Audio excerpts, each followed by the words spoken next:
படத்துல ஜேன்னு ஒரு பொண்ணு இருக்கா. ஒரு நாள் ஸ்கூல்ல போறா. அவங்க பொண்ணு மெரிட், ஏய் ஜேன், உன் கூந்தல் எப்படி இப்படி காட்டுல சுத்திட்டு வந்த மாதிரி இருக்கு? எனக்கு தெரியும், என் அம்மா அப்பா கூட இப்படித்தான் ஸ்கூல்ல போயிருக்காங்கன்னு கேக்குறா. அப்புறம் mark class. Teacher mark sheet கொடுக்கிறாரு. எல்லாருக்கும் குறைஞ்ச மார்க் தான். ஆனா ஜேன் 96 மார்க் வாங்கியிருக்கா. மெரிட் கடுப்பா, டீச்சர் மிஸ்டர் ஆன்ஸ்பாச். ஆமா, அதுதான் பெயர். நீங்க தப்பு பண்ணிட்டீங்கன்னு கத்தரா. மெரிட், சார், மறுபடியும் கேள்விகளை சொல்லிக் கொடுத்து மறுபரீட்சை வைங்கன்னு கெஞ்சுறா. ஆனா ஆன்ஸ்பாச் சார் ஒரு கேள்வியை பிளாக் போர்ட்ல எழுதி ஜேனிட்ட சால்வ் பண்ண சொல்றாரு. ஜேன் சும்மா சரன்னு சால்வ் பண்ணிடுறா. அப்ப ஆன்ஸ்பாச் சார், ஜேன் பண்ண முடியுதுன்னா எல்லாருக்கும் முடியும், மறுபரீட்சை இல்லன்னு கொட்டி கத்தறாரு. அப்புறம் மெரிட் ஜேனிட்ட சொல்லி, மாமா, ஒன்ஸ்பாச் சார் மறு தேர்வு பத்தி சொன்னாருன்னா அவங்க அம்மா கொலை பண்ணிடுவாங்களாம், பாருங்க என்ன பயம். அப்புறம் நாடியாவும் ஜேன் கிட்ட ஒன்ஸ்பாச் சாரை போய் மறு தேர்வுக்கு சம்மதிக்க வைக்க சொல்றா. நாடியா டீம்ல இருந்து வெளியே போயிடுவாளாம். அவங்க பெற்றோர் கடுப்பா இருக்காங்களாம். எல்லாரும் அவளை அதிகமா துரத்திக்கிட்டே இருக்காங்க. சரி, ஜேன் சார் கிட்ட போய் பேசுறேன்னு சொல்றா. அப்புறம் ஸ்போர்ட்ஸ் டீச்சர் ஸ்கூல் மாஸ்காட்டுக்கு ட்ரையல் எடுக்கறாங்க. எரிக்னு ஒரு பையன் புல் அப் பண்றான். ஆனா பயங்கரமா தொடங்குறான். அப்புறம் ஜேன் சார் கிட்ட போய் நண்பர்கள் வேண்டுகோள் சொல்றா. ஆனா சார் கடுப்பா ஆயிட்டாரு. அவ நல்ல ஸ்டூடெண்ட்னு சொல்றாரு. ஆனா சில சமயம் அவ கொஞ்சமா மார்க் வாங்கி நண்பர்கள் வேறு மாதிரி நடந்துக்க மாட்டாங்கன்னு நடிக்கிறாள்னு சொல்றாரு. அவ கிளாஸ்ல நோட்ஸ் எடுக்க மாட்டாளாம். ஜேன் சொல்றா எடுக்கிறேன்னு. ஆனா அந்த அன்ஸ்பாட் சார் அவங்க நோட்புக்கை பார்த்தா வெறும் வெள்ளைத்தாள். அப்புறம் அவர் என்ன சொன்னாருன்னா தெரியுமா? இந்த உலகத்துல 2 வகையான ஆளுங்க இருக்காங்கன்னு. ஒரு வகை கிட்ட சுத்தியல் இருக்கும், இன்னொரு வகை கிட்ட கிடார் இருக்கும். கிட்டார் இருக்கிறவங்க சின்ன வயசுல இருந்து கத்துக்கிட்டு வாசிச்சுட்டு இருப்பாங்க. ஆனா சரியான நேரத்துல சுத்தியல் இருக்கிறவங்க கிட்ட கையேந்தணும். ஏன்னா சுத்தியல் இருக்கிறவங்க வாழ்க்கையில நிறைய பயனுள்ள வேலை பண்ணிட்டு இருப்பாங்க. அவரு அவளை சுத்தியல் இருக்கிறவளா ஆகணும்னு சொல்லிட்டாரு.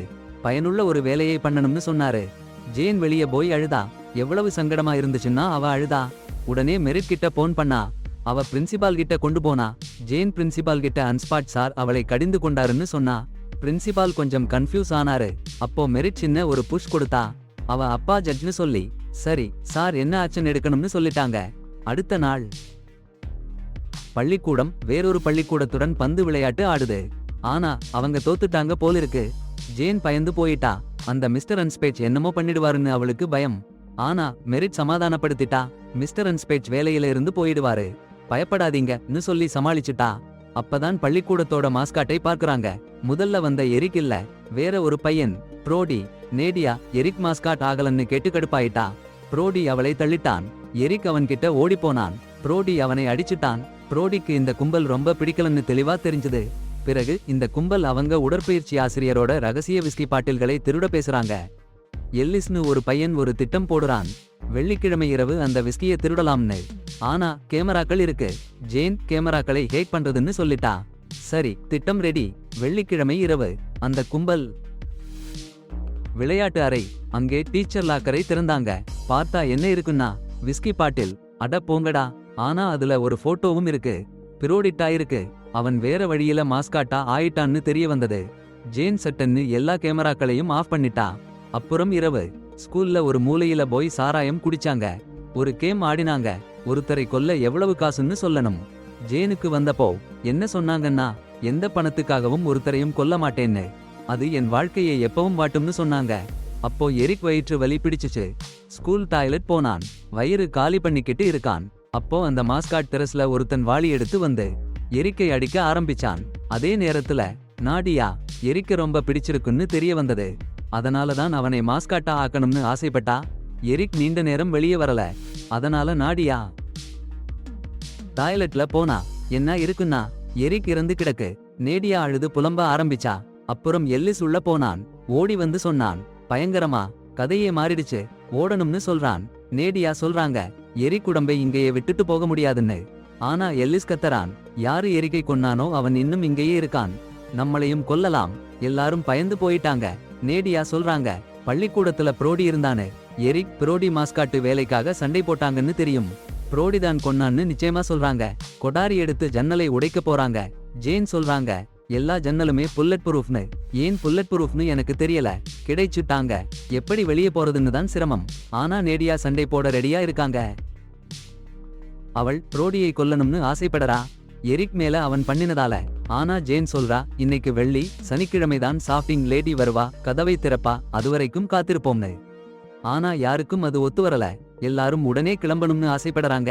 மெரிட் சொல்றா, அவ யாரையும் கொல்ல மாட்டேன்னு, புரோடியையே கொல்ல மாட்டேன்னு. பழிவாங்க வேண்டி இருந்தாலும் கூட அவ கிளம்பி விடணும்னு தான் ஆசைப்படறா. அப்புறம் எல்லாரும் தனித்தனியா போறாங்க. அது எப்பவும் கெட்டட்டியாதான். ஸ்கூல்ல எல்லா கதவுகளையும் ஜன்னல்களையும் சரி பண்ணி பாக்குறாங்க. ஆனா எல்லாமே பூட்டியே இருக்கு. எல்லிஸ் வென்ட்ல ஏறி கிளம்பலாம்னு சொல்றா. ஆனா நாடியா புரோடிய மேல பழிவாங்கணும்னு பிடிவாதமா இருக்கா. எல்லிஸ் சொல்றா, அது புரோடிதான்னு உத்தரவாதம் இல்லன்னு. யாராவது இருக்கலாம், நம்ம ஸ்போர்ட்ஸ் டீச்சர் கூட இருக்கலாம். யாரோ அவங்க டைரி படிச்சு பார்த்தா ரொம்ப பேய் விஷயங்கள் எழுதியிருந்தாங்களாம். அவங்க அவளை கருப்பு மந்திரம் பண்றாளான்னு நினைச்சாங்க.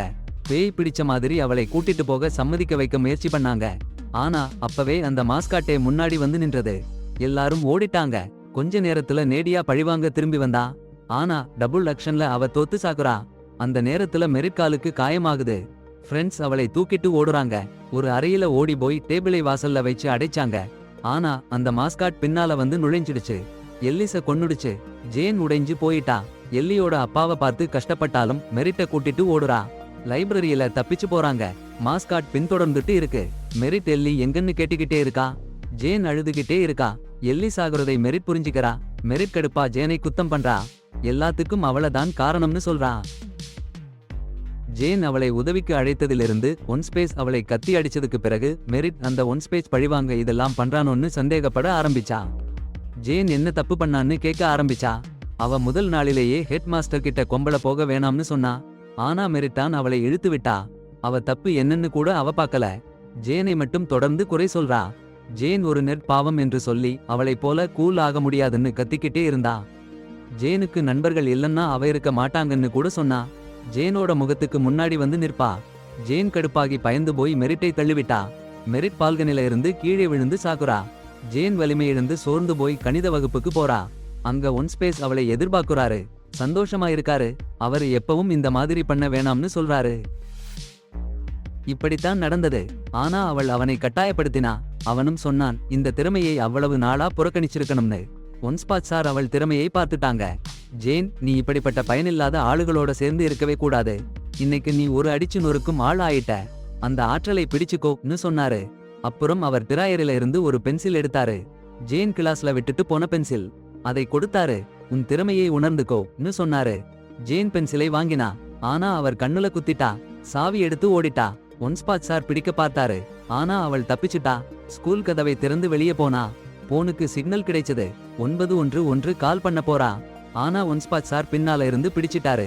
அதனால ஜேன் அவரை குத்திட்டா.